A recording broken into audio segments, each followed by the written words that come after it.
Magandang araw mga bata. Ang ating aralin ay ang asignatura ng Filipino 5 para sa Quarter 1, Week 2. Pagkilala sa mga pangalan at panghalip.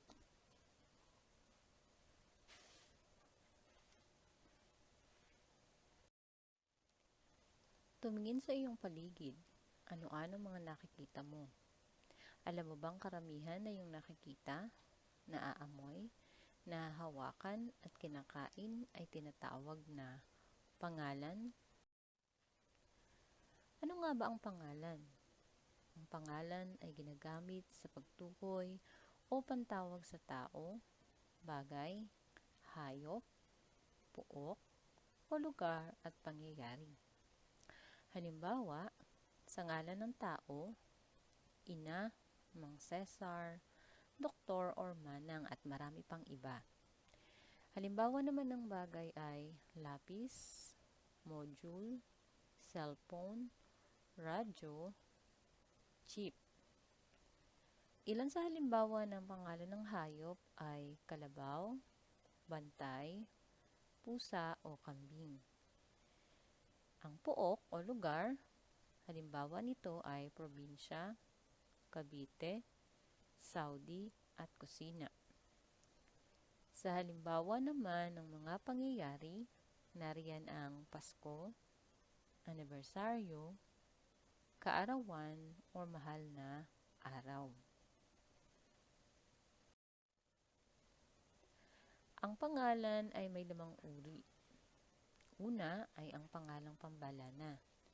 Ito ay mga salitang pantawag sa karaniwang ngalan ng tao, bagay, hayop, lugar o pangyayari. Ang pangalang di tiyak at nagsisimula sa maliit na titik. Halimbawa, sa ngalan ng tao, tiyo, magulang, kapatid o guro. Hindi sinasabi dito ang tiyak na ngalan ng tiyo o ng magulang, ng kapatid o ng guro. Kaya ito ay sinusulat sa maliit na titik. Sa halimbawa naman ng bagay, lapis, aklat, sapatos, o pabango. Sa halimbawa ng hayop, kalabaw, kambing, aso o ibon. Lugar, nariyan ang nayon, palengke, ospital o paaralan.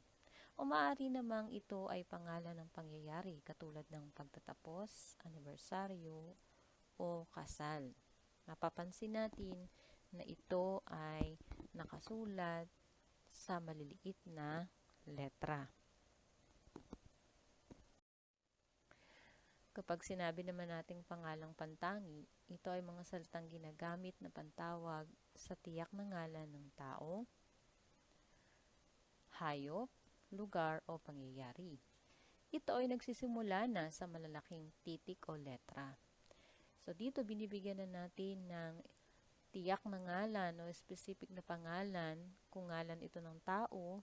So meron tayong halimbawa na Titan, Mang Aldoy, Maria at Ace.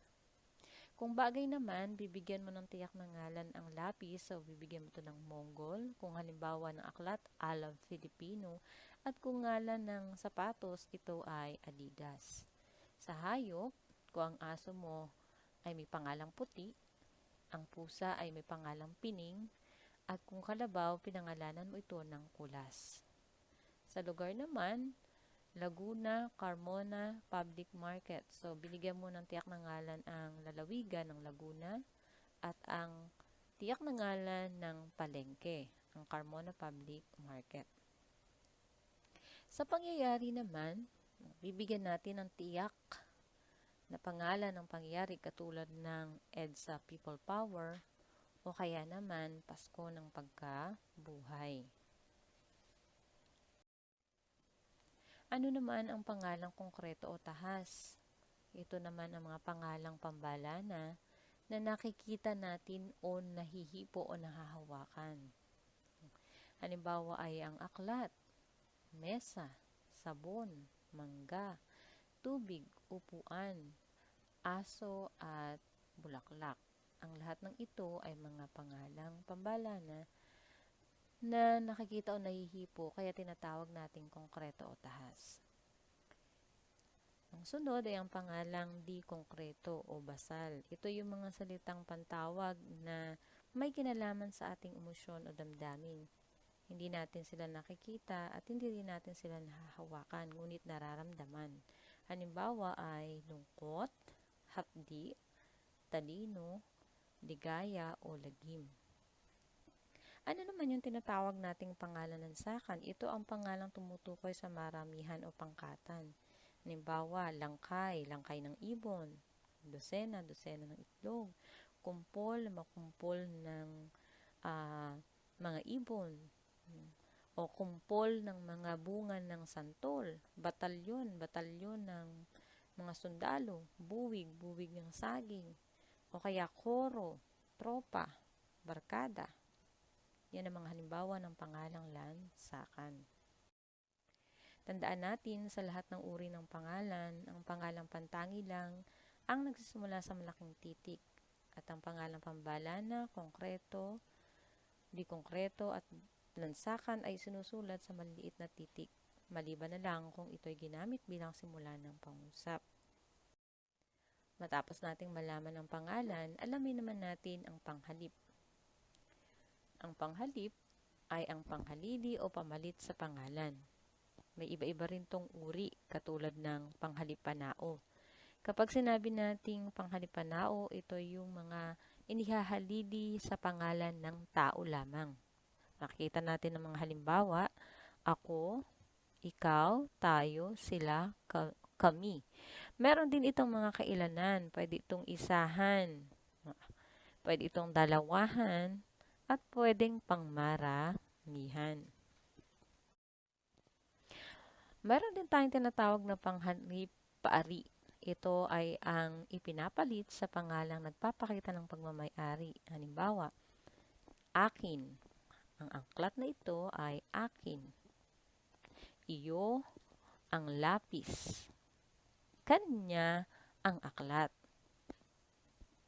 Sa panghalipamatlig naman, ito yung humahalili sa ngalan ng bagay at iba pa na itinuturo.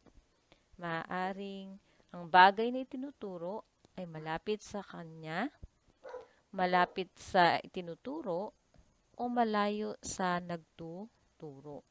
Tingnan ninyo at tunghayan ang mga halimbawa ng bawat isa. At ang huli, ang panghalip panaklaw, ito ang mga panghalip na walang katiyakan o hindi tiyak. Mga halimbawa nito ay lahat, madla, sino man, alinman, anuman, saan man, at ilan. Sa ating module sa gawain sa pagkatuto bilang isa, basahin mabuti ang panuto. Gamitin ang pangalan o piliin ang pangalan at panghalip na makikita sa talatang babasahin. Sa gawain pagkatuto bilang dalawa, gagamitin ninyo sa pangungusap ang mga sumusunod na pangalan. Isulat ito sa inyong kwaderno. Sa gawain pagkatuto bilang tatlo, gugupit kayo ng larawan ng inyong mag-anak. Idikit ito sa inyong kwaderno. Sumulat ng pangusap tungkol sa gawain ng bawat isang miyembro ng pamilya at papalitan ninyo ito ng akop na panghalip. Mayroong halimbawa na ipinakita.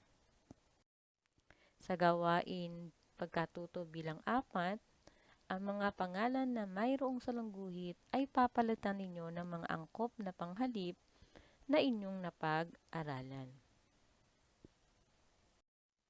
Maraming salamat mga bata sa inyong pakikinig. Pag-usayan ninyo ang inyong pagsasagawa. Hanggang sa muli.